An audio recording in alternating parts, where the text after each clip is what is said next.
Praise Lord, आप सभी का स्वागत है रेजर्स टीम की तरफ से। आज जो इस रविवार फिर से हम इकट्ठा हुए हैं परमेश्वर की आराधना और उसकी स्तुति और परमेश्वर के वचनों को सुनने के लिए।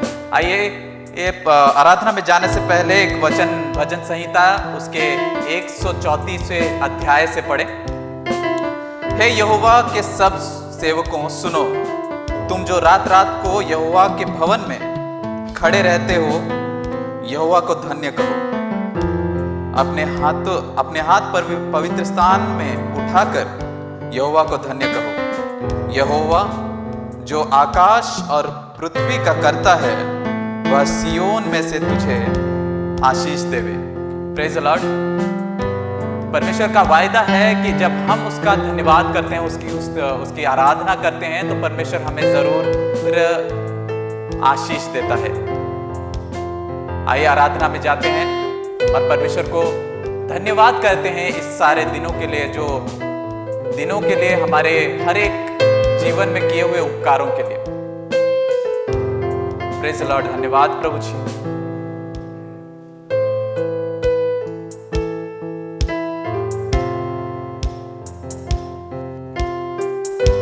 Praise the lord. धन्यवाद करते हैं तेरा प्रभु जी। आराधना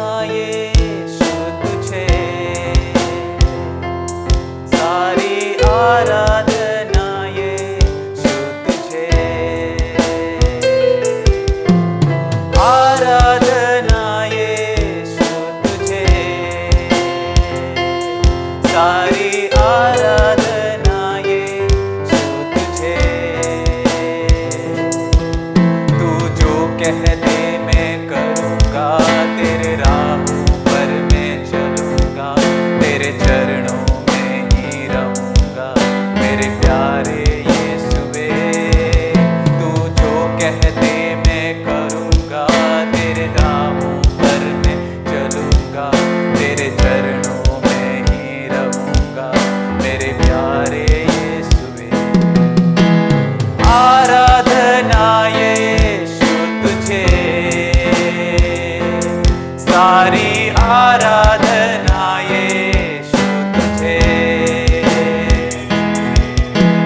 आराधना यीशु तुझे, सारी आराधना यीशु तुझे। अद्भुत तेरे पैर जो लहरों पर चले, आगे चलते हैं मेरे, मुझे चिंता नहीं है। डांटा आंधियों को वचनों से प्रभु, साथी मेरे है वही, मुझे चिंता नहीं है। आराधना यीशु तुझे, आराधना यीशु तुझे, आराधना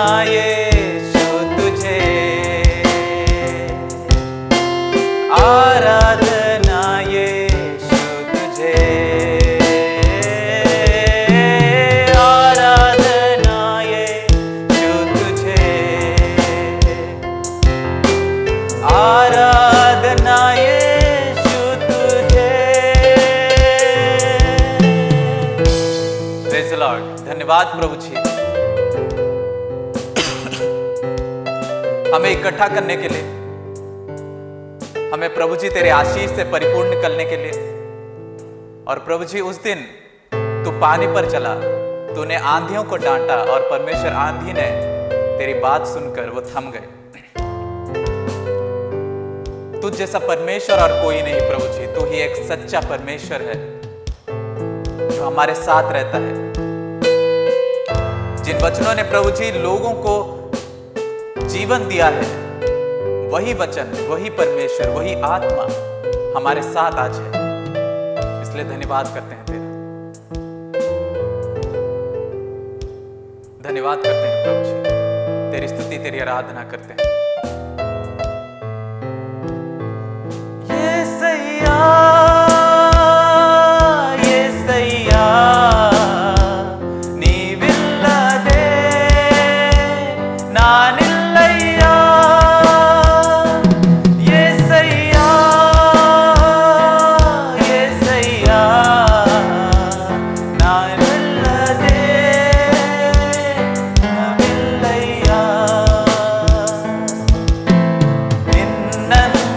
ದೇವರು ಯಾರು ಇಲ್ಲ, ನಿನ್ನ ಹಾಗೆ ಪ್ರೀತಿಸುವವರು ಒಬ್ಬರು ಇಲ್ಲ.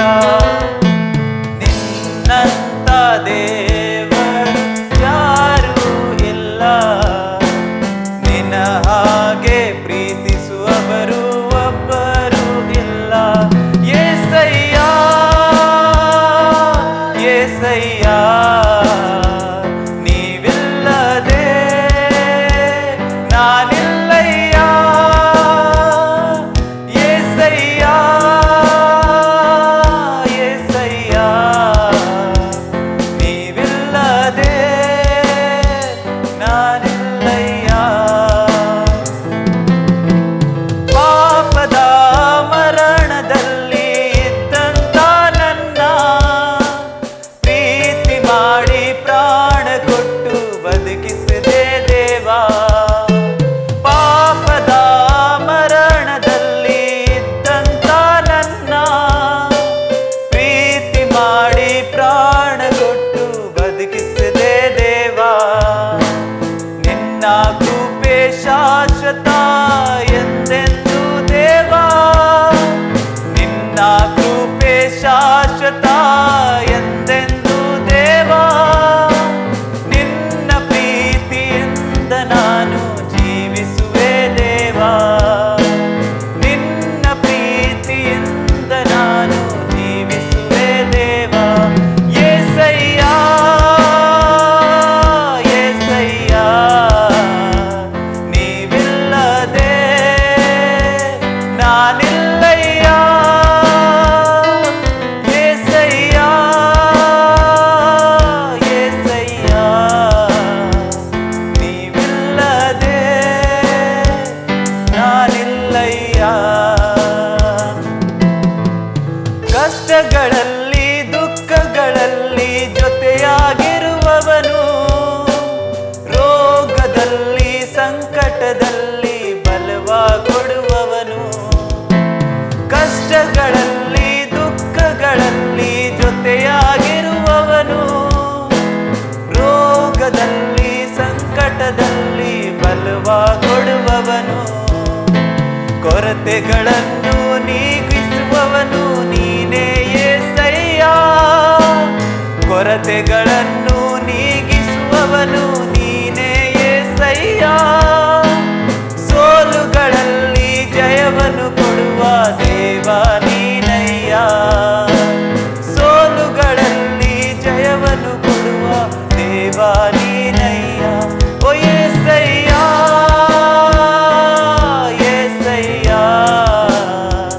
ನೀವಿಲ್ಲದೆ ನಾನಿಲ್ಲಯ್ಯ. యేసయ్య యేసయ్య ನೀವಿಲ್ಲದೆ ನಾನಿಲ್ಲಯ್ಯ. ನಿನ್ನಂತ ದೇವರು ಯಾರು ಇಲ್ಲ, ನಿನ್ನ ಹಾಗೆ ಪ್ರೀತಿಸುವವರು ಒಬ್ಬರು ಇಲ್ಲ. ನಿನ್ನಂತ ದೇವರು ಯಾರು ಇಲ್ಲ, ನಿನ್ನ ಹಾಗೆ ಪ್ರೀತಿಸುವವರು ಒಬ್ಬರು ಇಲ್ಲ. प्यारे खुदावन धन्यवाद करते हैं प्रभु जी, तेरे जैसा परमेश्वर कोई भी नहीं है। हाँ खुदावन, तूने कहा है तू ही मार्ग सत्य और जीवन है खुदा। हमारे कष्टों में भी, हमारे दुखों में भी हमारे साथ खड़ा होने वाला परमेश्वर एक ही है, वो यीशु मसीह है खुदावन। इसलिए तेरा धन्यवाद करते हैं। हम भले किसी भी मौत की घाटी से क्यों ना गुजर रहे हों प्रभु जी, तू हमारे साथ रहता है, तू हमारे पास रहता है, ये तेरा वायदा है खुदा। हम तुझे देखना चाहते हैं खुदावन, हम तेरे साथ चलना चाहते हैं खुदावन। हमारे साथ रहे, हमारे प्रार्थनाओं का उत्तर दे। हमारा पिता तू है,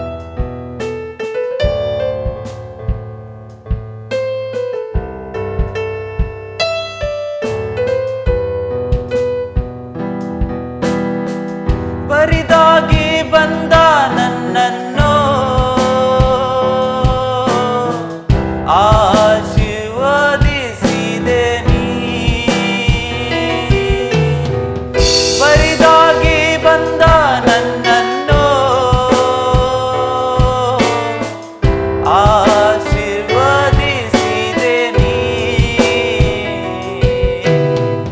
ನಿನ್ನ ನೋಡಬೇಕು యేసయ్య, ನಿನ್ನೊಂದಿರಬೇಕು.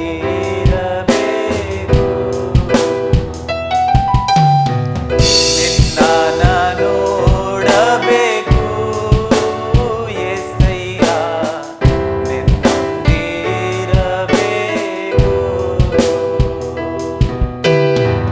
ನಿನ್ ಜೊತೆ ಬಾಳಬೇಕು యేసయ్య, ನಿನ್ನೊಂದಿಗೆ ನಡೆಯಬೇಕು. ನಿನ್ ಜೊತೆ ಬಾಳಬೇಕು యేసయ్య, ನಿನ್ನೊಂದಿಗೆ ನಡೆಯಬೇಕು. ನಿನ್ನ ನೋಡಬೇಕು యేసయ్య, ನಿನ್ನೊಂದಿರಬೇಕು.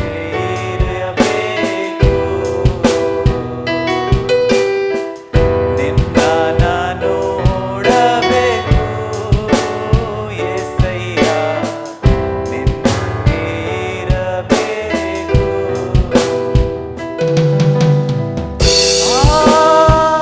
ಆರಾಧನೆ ಆರಾಧನೆ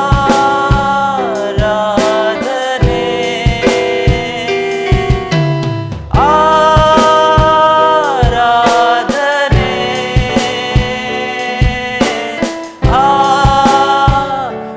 ಆರಾಧನೆ. ನಿನ್ನ ನೋಡಬೇಕು యేసయ్య, ನಿನ್ನೊಂದಿರಬೇಕು.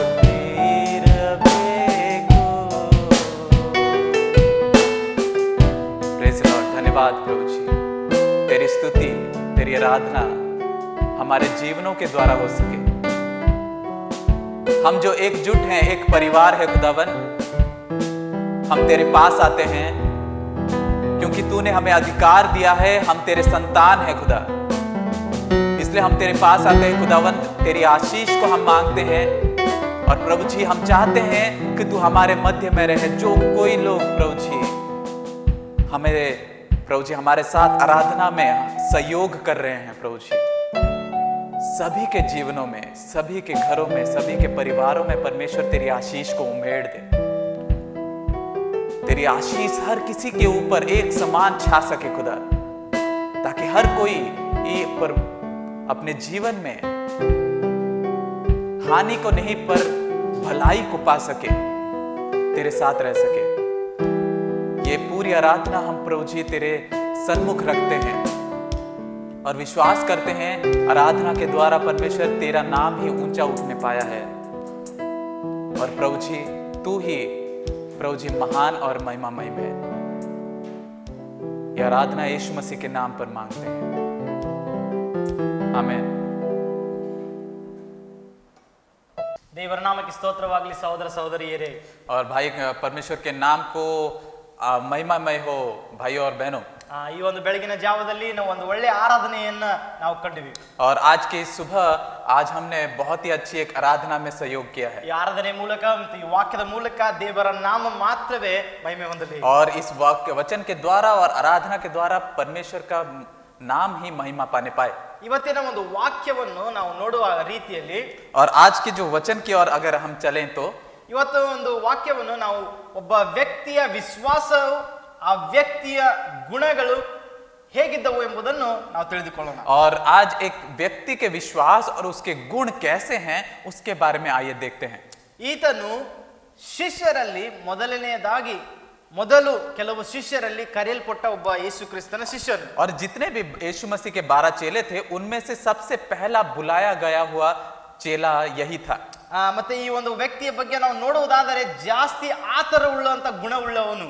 और अगर आप इस व्यक्ति के बारे में अगर पढ़ेंगे और जानेंगे तो ये बहुत ही ज्यादा तेजी में रहने वाला इंसान था। ಅದೇ ರೀತಿಯಲ್ಲಿ ನಾವು ನೋಡುವಾಗ ಈ ಕ್ರಿಸ್ತನು ಸ್ವರ್ಗಾರೋಹಣ ಆದ ಮೇಲೆ ಎಲ್ಲ ಶಿಷ್ಯರನ್ನು ಆತನು ತೆಗೆದುಕೊಂಡು ಅವರನ್ನು ಮುನ್ನಡೆಸಿದಂತ ಒಬ್ಬ ನಾಯಕನು. और अगर उसके बाद अगर आप उसके बारे में जानेंगे तो जब यीशु मसीह स्वर्गारोहण हुए तो उसके बाद उन्होंने ही सारे चेलों को लेकर परमेश्वर के वचन को सुसमाचार को फैलाने में मदद की। ಆದರೆ ಕ್ರಿಸ್ತನೊಂದಿಗೆ ಇರುವಾಗ ಆತನ ವಿಶ್ವಾಸವು ಹೇಗಿತ್ತು, ಆತನು ಹೇಗಿದ್ದನು ಎಂಬುದಾಗಿ ಒಂದು 3 ವಚನಗಳ ಮೂಲಕ ನಾವು ತಿಳಿದುಕೊಳ್ಳೋಣ.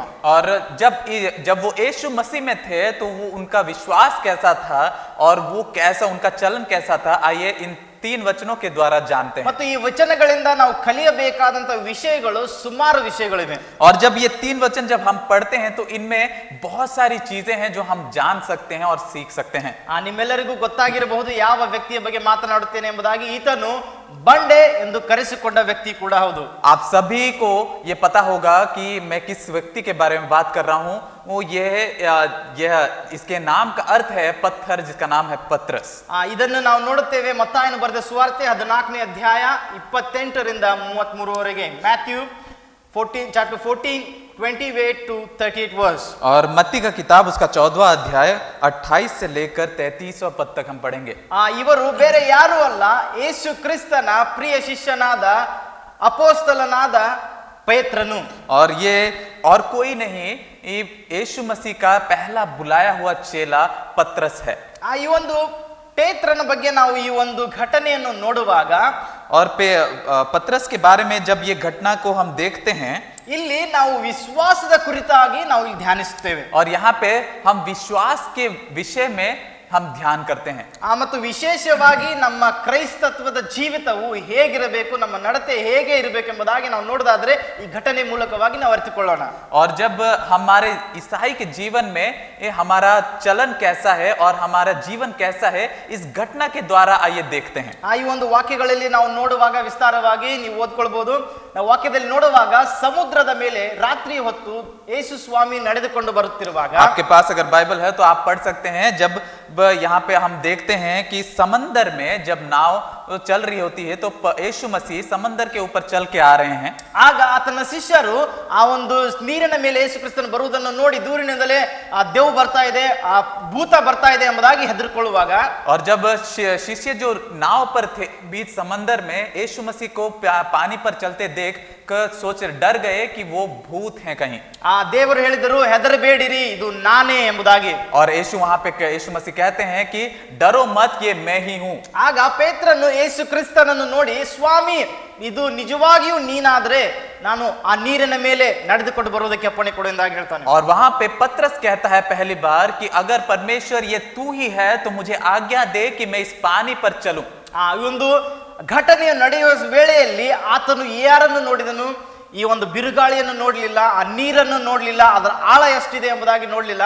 ಆತನು ಯೇಸು ಕ್ರಿಸ್ತನನ್ನು ನೋಡಿ ಹೇಳ್ತಾನೆ, ಕ್ರಿಸ್ತನೇ ನೀನೇ ಆದ್ರೆ ನಾನು ನೀರಿನ ಮೇಲೆ ನಡೆಯುವುದಕ್ಕೆ ಅಪ್ಪಣೆ ಕೊಡು ಎಂಬುದಾಗಿ. और वहां पे देखते हैं पत्रस को, जो उसने आंधी को नहीं देखा, तूफान को नहीं देखा, और वो पानी है उसने वो भी नहीं देखा. उसने केवल यीशु मसीह को देखा और कहा कि यीशु मसीह अगर तू है तो मुझे आज्ञा दे कि मैं इस पानी पर चलूं. ಅದೇ ರೀತಿಯಲ್ಲಿ ಯೇಸು ಸ್ವಾಮಿ ಕೂಡ ಆತನ ಹೃದಯದಲ್ಲಿದ್ದಂತ ಆ ಒಂದು ವಿಶ್ವಾಸವನ್ನು ನೋಡಿ ಯೇಸು ಕ್ರಿಸ್ತರು ಹೇಳಿದರು, ಬಾ ಎಂಬುದಾಗಿ ಕರೆದರು. और उसी तरह यीशु मसीह ने भी पत्रस के अंदर उस विश्वास को देखा और कहा कि मैं ही हूं, आ मेरे पास.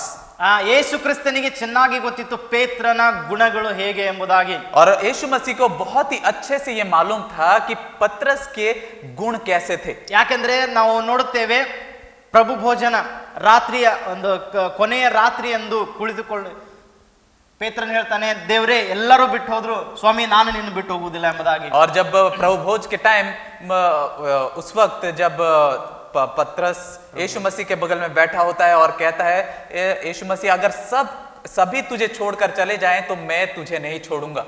ತಕ್ಷಣ ಯೇಸು ಸ್ವಾಮಿ ಏನ್ ಹೇಳ್ತಾರೆ, ಪೇತ್ರನೇ ನೀನು ನನ್ನ ಬಗ್ಗೆ 3 ಸಾರಿ ಸುಳ್ಳನ್ನು ಹೇಳ್ತೀಯ ಎಂಬುದಾಗಿ. और उसी वक्त यीशु मसीह उसे फिर से कहते हैं कि पत्रस तू मेरे बारे में 3 बार झूठ कहेगा, मुझे इनकार करेगा.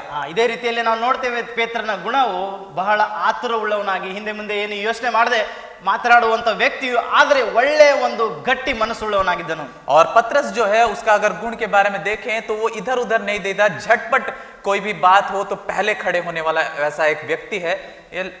ಅದೇ ರೀತಿಯಲ್ಲಿ ನಾವು ನೋಡುವಾಗ ಪೇತ್ರನು ಈ ಸ್ವಾಮಿ ಕರೆದ ನಂತರ ಪೇತ್ರನು ನೀರಿನ ಮೇಲೆ ನಡೆದುಕೊಂಡು ಹೋಗುವಾಗ और जब यीशु मसीह ने उसे बुलाया तो पतरस नाव से उतरकर पानी पर चल के आ रहा है. ಸ್ವಲ್ಪವೇ ದೂರ ಹೋದ ಮೇಲೆ और थोड़े देर चलने के बाद ಅಲ್ಲಿ ಏನಾಯ್ತು, ದೊಡ್ಡ ಬಿರುಗಾಳಿ ಒಂದು ಸಾಗ್ತಾ ಇತ್ತು.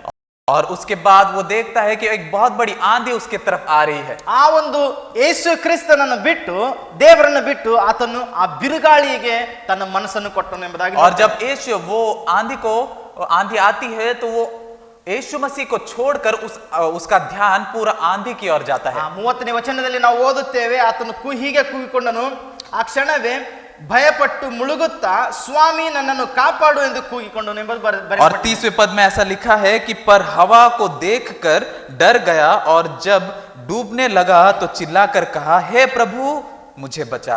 ಇದು 31ನೇ ವಾಕ್ಯದಲ್ಲಿ ಯೇಸು ಕ್ರಿಸ್ತರು ಹೇಳ್ತಾರೆ, ನಾವು ವಾಕ್ಯದಲ್ಲಿ ನಾವು ನೋಡುತ್ತೇವೆ, ಅಲ್ಪ ವಿಶ್ವಾಸಿಯೇ ಯಾಕೆ ಸಂದೇಹ ಪಟ್ಟೆ ಎಂಬುದಾಗಿ. और वहां पे 31वें पद में यीशु मसीह यहाँ पे कहते हैं, हे अल्प विश्वासी तूने क्यों संदेह किया. ಇಲ್ಲಿ ಒಂದು ಸರಿಯಾಗಿ ನಾವು ವಿಶ್ವಾಸವಿದೆ ಎಂಬುದಾಗಿ ನಡೆಯುವುದಲ್ಲ, ನಮ್ಮಲ್ಲಿ ಸಂದೇಹ ಕೂಡ ಇದ್ದರೆ ನಾವು ಬೀಳುವಂತ ಸಾಧ್ಯತೆಗಳು ಇರ್ತವೆ. और हमारे अंदर विश्वास होने से ही केवल नहीं, लेकिन अगर हमारे अंदर संदेह होता है तो भी हम डूब सकते हैं भाइयों. ಇಲ್ಲಿ ಒಂದು ವಿಶೇಷವಾದಂತಹ ಒಂದು ವಾಕ್ಯ, 32ನೇ ವಾಕ್ಯ, ಎಲ್ಲರೂ ಇದನ್ನ ಧ್ಯಾನವಿಟ್ಟು ಕೇಳಬೇಕೆಂದಾಗಿ ನಾನು ವಿನಂತಿಸಿಕೊಳ್ತೇನೆ. और 32वां पद अगर आप सभी ध्यान से सुने, मैं ये चाहता हूं.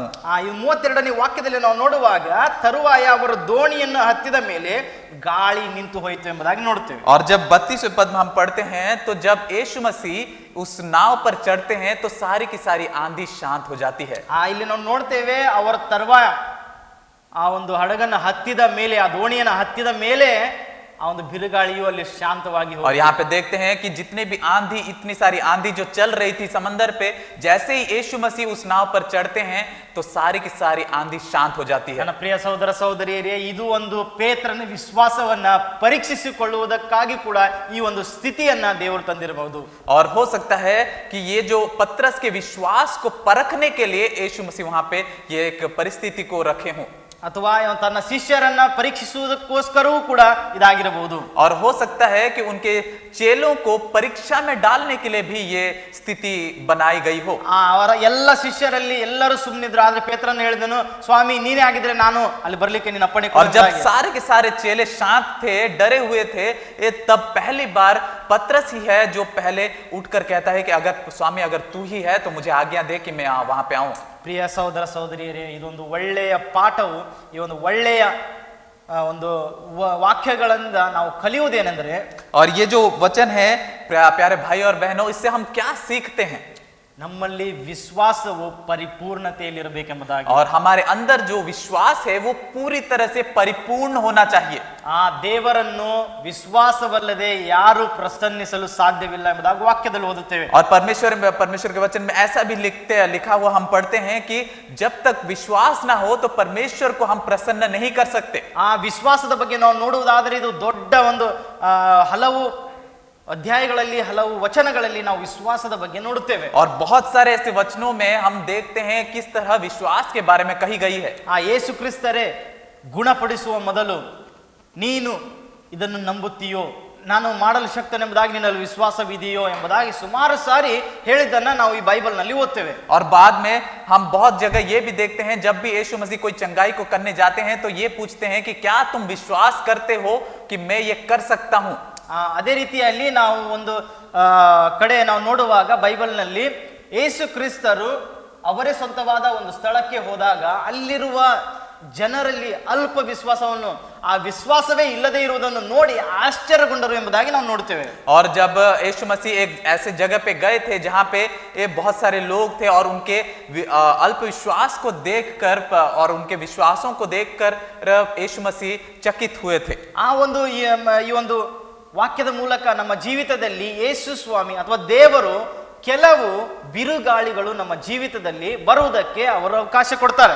और वचन के हिसाब से अगर देखा जाए तो कई बार हमारे जीवन में भी ये परमेश्वर आंधियों को आने देते हैं ताकि हमारे विश्वास को परखा जा सके। ಆ ಒಂದು ನಮ್ಮ ವಿಶ್ವಾಸವು ಪರೀಕ್ಷಿಸುವುದ ಅಲ್ಲದೆ ನಮ್ಮನ್ನು ಸದೃಢವಾಗಿ ವಿಶ್ವಾಸದಲ್ಲಿ ಬೆಳೆಯುವುದಕ್ಕೆ ಅದು ಅವಕಾಶ ಕೊಡುತ್ತದೆ। और जब उस विश्वास में बढ़ते जाते हैं तो वो सारे के सारे विश्वास जो है आपको दृढ़ बनाने में आपको तैयार करती है। ನನ್ನ ಪ್ರಿಯ ಸಹೋದರ ಸಹೋದರಿಯರೇ, ಈ ಒಂದು ಸ್ಥಿತಿಗಳಲ್ಲಿ ಅಥವಾ ಯಾವುದೇ ನಿಮ್ಮ ಜೀವಿತದಲ್ಲಿ ಸ್ಥಿತಿಗಳು ಬರಬಹುದು, ಪರಿಸ್ಥಿತಿಗಳು ಬದಲಾಗಬಹುದು, ಆದರೆ ದೇವರು ನಿನ್ನೆ ಇವತ್ತು ನಾಳೆ ಎಂದೆಂದಿಗೂ ಒಂದೇ ಸಮಾನಾಗಿರ್ತಾನೆ ಎಂಬುದಾಗಿ ವಾಕ್ಯದಲ್ಲಿ और ಓದುತ್ತೇವೆ। आज का जो परिस्थिति है हो सकता है कल ना हो, और कल का जो परिस्थिति है परसों ना हो, लेकिन परमेश्वर हमेशा हर दिन सदैव एक समान रहता है। ಆ ಬಿರುಗಾಳಿಯು ಒಂದೇ ರೀತಿಯಾಗಿ ಬರುವುದಿಲ್ಲ, ನಿಮ್ಮ ಜೀವಿತದಲ್ಲಿ ಅನೇಕ ರೀತಿಯಾಗಿ ಬರಬಹುದು। और ये जो आंधियां हैं ये एक तरह से नहीं आएंगी, हो सकता है बहुत सारे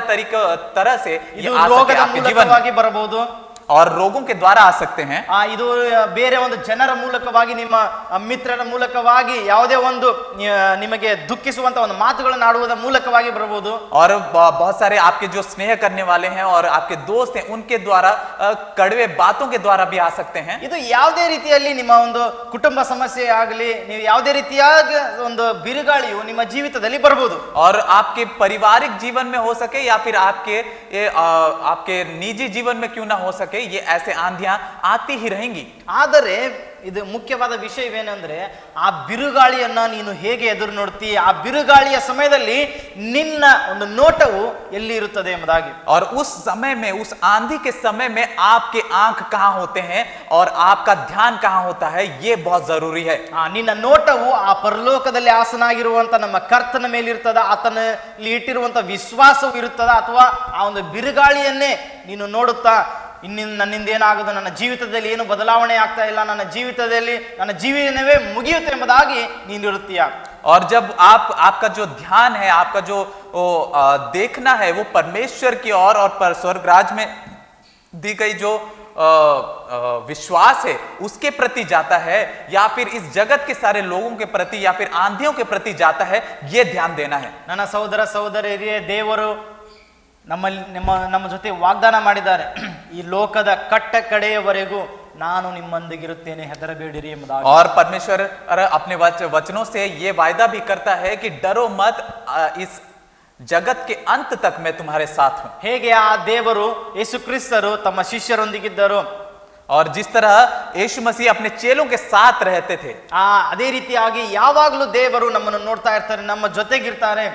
और उसी तरह परमेश्वर हमें भी देखता रहता है और हमारे साथ रहता है। ಆತನು ನಮ್ಮ ಪರಿಸ್ಥಿತಿಗಳನ್ನ ಬದಲಾಯಿಸಬಲ್ಲ ಕರ್ತನಾಗಿದ್ದಾನೆ। और वो वही है जो हमारे परिस्थितियों को बदल सकता है। ಆದರೆ ನಾವು ಮಾಡಬೇಕಾದಂತ ಕಾರ್ಯವಿಷ್ಟೇ, और वो हमारा कार्य बस केवल इतना ही होना चाहिए, ನಾವು ನಮ್ಮ ನೋಟಗಳನ್ನ ಕರ್ತನ ಮೇಲೆ ಇಟ್ಟು ವಿಶ್ವಾಸದ ನಡೆಯನ್ನು ನಡೆಯಬೇಕು। और हमें अपने पूरे बोझों को परमेश्वर के ऊपर डालकर अपने ध्यान को परमेश्वर की ओर कर विश्वास के साथ चलना है। ಇಬ್ರಿಯರಿಗೆ ಬರೆದಂತ ಪತ್ರಿಕೆ 11ನೇ ಅಧ್ಯಾಯದಲ್ಲಿ ನಾವು ನೋಡುವಾಗ, और इब्रानियों की किताब उसका 11वां पद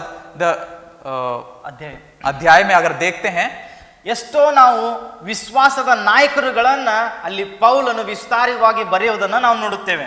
और वहां पे पौलुस से वहां पे लिखता है कि विश्वास के बारे में, ಆ ವಿಶ್ವಾಸದಲ್ಲಿ ನಡೆದಂತ ಅಬ್ರಾಹಮನಿಂದ ಹಿಡಿದು ಎಲ್ಲ ಒಂದು ದೇವರ ಜನರ ಬಗ್ಗೆ ಅಲ್ಲಿ ಬರೆಯುತ್ತಾರೆ। और अब्राहम से लेकर किस तरह लोगों ने विश्वास में चला है उन सभी के बारे में पौलुस बताता है। ನಿಮಗೆ ಸಮಯದಲ್ಲಿ ಇಬ್ರಿಯರಿಗೆ ಬರೆದ ಪತ್ರಿಕೆ 11ನೇ ಅಧ್ಯಾಯ ನೀವು ಓದಿ ನೋಡಿ। और अगर आपके पास समय हो तो इब्रानियों की किताब उसका 11वां अध्याय पढ़कर देखें। ಆ ಒಂದು ವಿಶ್ವಾಸದಲ್ಲಿ ಆ ಒಂದು ಎಲ್ಲ ಸಮಯದಲ್ಲಿ ದೇವರನ್ನ ನಾವು ಆಶ್ರಯಿಸಿಕೊಂಡು ದೇವರ ಮೇಲೆ ವಿಶ್ವಾಸವಿಟ್ಟು ನಮ್ಮ ಒಂದು ನಡತೆಯನ್ನು ನಾವು ನಡೆಯಬೇಕು। और ऐसे सब समयों में हमें परमेश्वर में अपना आश्रय खोजना है और परमेश्वर पर अपना भरोसा रखते हुए उसके साथ चलना है। ನನ್ನ ಪ್ರಿಯ ಸಹೋದರ ಸಹೋದರಿಯರೇ, ನೀವು ಜೀವನದಲ್ಲಿ ಎಷ್ಟೇ ನೊಂದಿರಬಹುದು, ನೀವು ಎಷ್ಟೇ ಕಷ್ಟಗಳನ್ನು ಎದುರಿಸಬಹುದು, ಆದರೆ ನಿಮ್ಮ ಕಷ್ಟಗಳು ದುಃಖಗಳಿಗಿಂತಲೂ ದೊಡ್ಡನಾದ ದೇವರು ನಾವು ಆರಾಧಿಸ್ತೇವೆ। और प्यारे भाइयों और बहनों, हो सकता है आपके जीवन में आपने बहुत सारे दुखों को देखा होगा, बहुत सारे कष्ट आपके जीवन में आए होंगे, लेकिन इन सारे दुखों और कष्टों से हमारा परमेश्वर बड़ा है। ವಾಕ್ಯವು ಹೀಗೆ ಹೇಳ್ತದೆ, ಇಕ್ಕಟ್ಟಿನಲ್ಲಿ ನನಗೆ ಮೊರೆ ಇಡಿರಿ, ನಾನು ನಿಮಗೆ ಸದುತ್ತರವನ್ನು ದಯಪಾಲಿಸುತ್ತೇನೆ. और जिस तरह वचन कहता है कि कठिनाइयों के समय मुझे पुकारो, मैं तेरे पुकार को सुनने वाला हूं। ಆ ದೇವರು ನಮ್ಮ ಜೀವಿತದಲ್ಲಿ ಆಶೀರ್ವಾದಗಳನ್ನ, ನಮ್ಮ ಜೀವಿತವನ್ನ ಬದಲಾಯಿಸುವವನಾಗಿದ್ದಾನೆ. और परमेश्वर हमारे जीवन को आशीष से भरता है और हमारे जीवन को बदलने वाला परमेश्वर है। ಹೇಗೆ ಪೇತ್ರನ ಬಿರುಗಾಳಿಯನ್ನು ನೋಡಿದನು, ನಾವು ಅದೇ ರೀತಿಯಲ್ಲಿ ಈ ಒಂದು ಪರಿಸ್ಥಿತಿಗಳನ್ನ ನೋಡದೆ, और जब जिस तरह पतरस ने उस आंधी को देखा था, जब हम भी उस तरह हमारे परिस्थितियों को देखते हैं, ಆ ಒಂದು ಪರಿಸ್ಥಿತಿಗಳನ್ನ ನೋಡುವಾಗ ನಾವು ಕೂಡ ಮುಳುಗಿ ಹೋಗಲು ಅಲ್ಲಿ ಸಾಧ್ಯ ಉಂಟು. और जब हम परिस्थितियों को उस तरह देखते हैं तो हम भी पतरस के समान डूबना शुरू करते हैं। ಆದರೆ ನಾವು ವಿಶ್ವಾಸದ ಒಂದು ನಡಿಗೆಯನ್ನ ದೇವರನ್ನೇ ದೃಷ್ಟಿಸಿಕೊಂಡು, ಯಾವುದೇ ಬಿರುಗಾಳಿ ಬಂದರೂ ಸರಿ, ಯಾವುದರ ನಮ್ಮ ರೋಗ ಬಂದರೂ ಸರಿ, ನಾನು ಈ ಒಂದು ವಿಶ್ವಾಸದ ಜೀವನವನ್ನ, ಓಟವನ್ನ ನಾನು ಪೂರ್ಣವಾಗಿ ಮುಗಿಸುತ್ತೇನೆ ಎಂಬುದಾಗಿ ನಾವು ನೋಡಿದ್ರೆ, और जिस तरह जब हम अपने इस परिस्थितियों को ना देखते हुए परमेश्वर को केवल देखेंगे, उनके विश्वास को देखेंगे, उनके ऊपर विश्वास रखेंगे, और इस विश्वास के द्वारा हमारी जो दौड़ है जीवन की उसे पूरा करेंगे, जब ये सोचेंगे हम, ಈ ಒಂದು ಓಟವನ್ನು ಮುಗಿಸಿದಾಗಲೇ ಮಾತ್ರವೇ ನಾವು ಆ ಜೀವ ಬಾಧ್ಯರ ಪಟ್ಟಿಯಲ್ಲಿ ಆ ಜೀವದ ಮುಕುಟವನ್ನ ದೇವರು ನಮಗೆ ಕೊಡ್ಲಿಕ್ಕೆ ಸಾಧ್ಯ. और जब हम इस दौड़ को पूरा करेंगे तब जाकर परमेश्वर उस जीवन का मुकुट हमें देगा। ಅದೇ ರೀತಿಯಲ್ಲಿ ಸಹೋದರ ಸಹೋದರಿಯರೇ, ನಮ್ಮ ವಿಶ್ವಾಸವು ಬಹಳ ಗಟ್ಟಿಯಾಗಿರಬೇಕು. प्यारे भाई और बहनों, हमारा विश्वास जो है पूरी तरह से दृढ़ होना चाहिए। ದೇವರಲ್ಲಿ ನಾವು ದಿನೇ ದಿನೇ ನಾವು ಬೆಳೀತಿರುವಾಗ ನಮ್ಮ ವಿಶ್ವಾಸವನ್ನು ನಾವು ಪರೀಕ್ಷಿಸಿಕೊಂಡು ದೇವರ ಜೊತೆಗೆ ನಾವು ನಡೆಯಬೇಕು. और जब दिन बर दिन जब हम परमेश्वर के साथ बढ़ते जाते हैं तो हमारा विश्वास भी उसी तरह दृढ़ बनते हुए परमेश्वर में चलना चाहिए। ದೇವರೊಂದಿಗೆ ನಾವು ಒಳ್ಳೆಯ ಸಂಬಂಧವನ್ನು ಇಟ್ಟುಕೊಂಡು ದೇವರೊಂದಿಗೆ ನಾವು ಪ್ರಾರ್ಥಿಸುತ್ತಾ ನಾವು ದೇವರ ಅನ್ಯೋನ್ಯತೆಯಲ್ಲಿ ನಾವು ಇರಬೇಕು. और परमेश्वर के लिए एक बहुत ही अच्छा वक्त निकाल कर परमेश्वर के पास बैठकर उसके वचनों को सुनकर उसके साथ चलने में परमेश्वर चाहता है। ಆಗಲೇ ಮಾತ್ರ ನಾವು ಆ ಒಂದು ಪರಲೋಕ ರಾಜ್ಯದಲ್ಲಿ ನಾವು ಪ್ರವೇಶಿಸಲು ಸಾಧ್ಯ.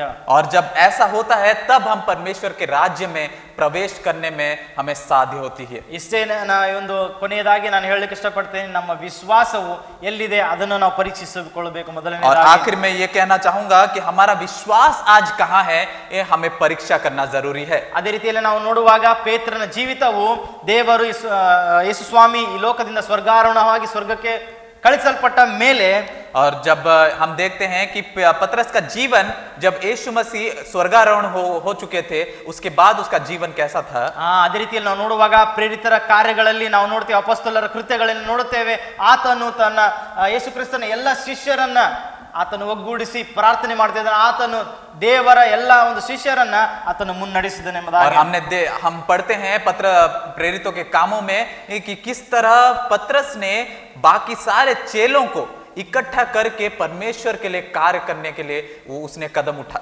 ಅದೇ ರೀತಿಯಲ್ಲಿ ನಾವು ನೋಡ್ತೇವೆ, ಕೊನೆಯದಾಗಿ ಪೇತ್ರನು ಆ ರೋಮ್ ದೇಶದಲ್ಲಿ ಅದೇ ಒಂದು ಸಿಲುಬೆ ಮೇಲೆ ಉಲ್ಟಾ ಹಾಕಲ್ಪಟ್ಟು ಆತನು ದೇವರಿಗಾಗಿ ಆತನು ತೀರಿ ಹೋದನು ಎಂಬುದಾಗಿ. और हमने ये भी देखते हैं कि पतरस किस तरह रोमियो के उस देश में रोमियो के द्वारा जब उल्टी तरह से क्रूस पर उसे चढ़ाया गया और वहीं पे उसने अपने जीवन को परमेश्वर में सौंप दिया। ಇದಕ್ಕೆ ಒಂದೇ ಒಂದು ಕಾರಣ, ಆತನಲ್ಲಿದ್ದಂಥ ವಿಶ್ವಾಸ, ಆತನಲ್ಲಿದ್ದಂಥ ನಿರೀಕ್ಷೆಯು, ನಾನು ಆ ಪರಲೋಕ ರಾಜ್ಯವನ್ನು ಸೇರಬೇಕು, ನನಗಾಗಿ ಸ್ವಾಮಿ ಆ ಒಂದು ಕ್ರೂಜೆ ಮೇಲೆ ಮಾಡಿದಂಥ ಕಾರ್ಯವನ್ನ ನಾನು ಮುಂದುವರಿಸಿ ಜನಗಳಿಗೆ ಈ ಒಂದು ಶುಭ ಸಂದೇಶವನ್ನು ಸಾರಬೇಕೆಂಬ. और ये सब एक ही कारण का साध्य हुआ, क्योंकि उसने सोचा कि परमेश्वर ने मेरे लिए उस क्रूस पर उसने अपना बलिदान दिया और मुझे उस सुसमाचार को हर किसी तक पहुंचाना है। ಕರ್ತನಲ್ಲಿ ಪ್ರಿಯ ಸಹೋದರ ಸಹೋದರಿಯರೇ, ಈ ಒಂದು ವಾಕ್ಯದ ಮೂಲಕ ದೇವರು ನಿಮ್ಮನ್ನು ಆಶೀರ್ವದಿಸಿದ್ದಾನೆ. ದೇವರು ನಿಮ್ಮ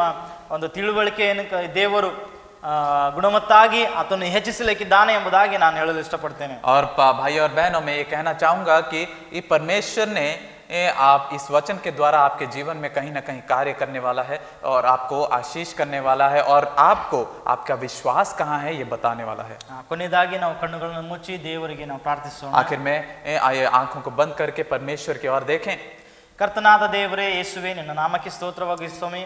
खुदावन न यीशु मसीह तेरे नाम की महिमा होने पाए ಈ ಒಂದು ಅದ್ಭುತವಾದ ಘಟನೆ, ಈ ಅದ್ಭುತವಾದ ವಾಕ್ಯಗಳಿಗಾಗಿ ನಾವು ಸ್ತೋತ್ರವನ್ನು ಸಲ್ಲಿಸುತ್ತೇವೆ ಸ್ವಾಮಿ. और ये जो अद्भुत वचन है तेरे प्रभु जी उसके लिए बहुत ही ज्यादा धन्यवाद करते हैं ಸ್ವಾಮಿ. ಇಲ್ಲಿ ಒಂದು ವಿಶ್ವಾಸದ ಬಗ್ಗೆ ನಾವು ನೋಡುವಾಗ ಪೇತ್ರನ ವಿಶ್ವಾಸದಂತೆ ಸ್ವಾಮಿ ತಂದೆ ಆದ ದೇವರೇ, ನಾವು ಸಂದೇಹ ಪಡುವವರಾಗದೆ ನಾವು ಪೂರ್ಣ ವಿಶ್ವಾಸದೊಂದಿಗೆ ನಾವು ಮುನ್ನಗುವಂತೆ ಸಹಾಯವನ್ನು ಮಾಡು ಸ್ವಾಮಿ. प्रभु जी पतरस की ओर अगर हम देखते हैं, उसके विश्वास की ओर देखते हैं, तो प्रभु जी ये हमारा जो विश्वास है वो परिपूर्ण होना चाहिए, हम सीखते हैं. ಯಾವುದೇ ಒಂದು ಪರಿಸ್ಥಿತಿಗಳನ್ನು ನೋಡದೆ, ರೋಗಗಳನ್ನು ನೋಡದೆ, ಯಾವುದೇ ಒಂದು ಲೋಕದ ಆಶೆಪಾಶೆಗಳಿಗೆ ಮೊರೆ ಹೋಗದೆ ಸ್ವಾಮಿ ನಿನ್ನನ್ನೇ ಹಿಂಬಾಲಿಸುತ್ತಾ ಕರ್ತನಾದ ದೇವರೇ ನಾವು ನಡೆಯುವಂತೆ ನಿಮಗೆ ಸಹಾಯ ಮಾಡಬೇಕೆಂಬುದಾಗಿ ಪ್ರಾರ್ಥಿಸುತ್ತೇವೆ. और जो भी परिस्थितियां क्यों ना आए, जो भी आंधी क्यों ना आए, प्रभु जी हम तुझे केवल देखकर चलने वाले बन सके.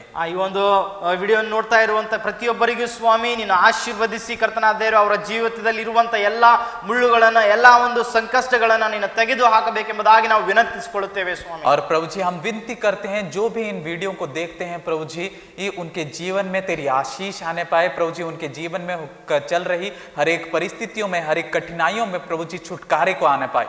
ಮತ್ತೊಂದು ಆವರ್ತಿ ಸ್ವಾಮಿ ನಮ್ಮೆಲ್ಲರನ್ನು ಈ ರಿಜಾಯ್ಸ್ ತಂಡವನ್ನು ಮತ್ತು ಕರ್ತನಾದ ದೇವರ ಸ್ತೋತ್ರ ನೋಡುವಂತ ಪ್ರತಿಯೊಬ್ಬರನ್ನ ನಿನ್ನ ಹಸ್ತದಲ್ಲಿ ಒಪ್ಪಿಸಿಕೊಡುತ್ತಾ ಈ ಒಂದು ಚಿಕ್ಕ ಪ್ರಾರ್ಥನೆಯನ್ನ ನಜರೇತಿನ ಯೇಸು ಕ್ರಿಸ್ತನ ನಾಮದಲ್ಲಿ ಬೇಡಿ ಹೊಂದಿದ್ದೇವೆ ತಂದೆ. प्रभु जी प्रार्थना करते हैं रेजर्स इस टीम के तरफ से प्रभु जी, जितने भी लोग हमें देख रहे हैं हर किसी के जीवन में तू आशीष को कर, और प्रभु जी हमें इसी तरह बढ़ाए रख, सारे आदर सारी महिमा हम तुझे देते हैं. ಆಮೆನ್. ದೇವರು ನಿಮ್ಮೆಲ್ಲರನ್ನು ಆಶೀರ್ವದಿಸಲಿ. परमेश्वर आप सभी को आशीष दे.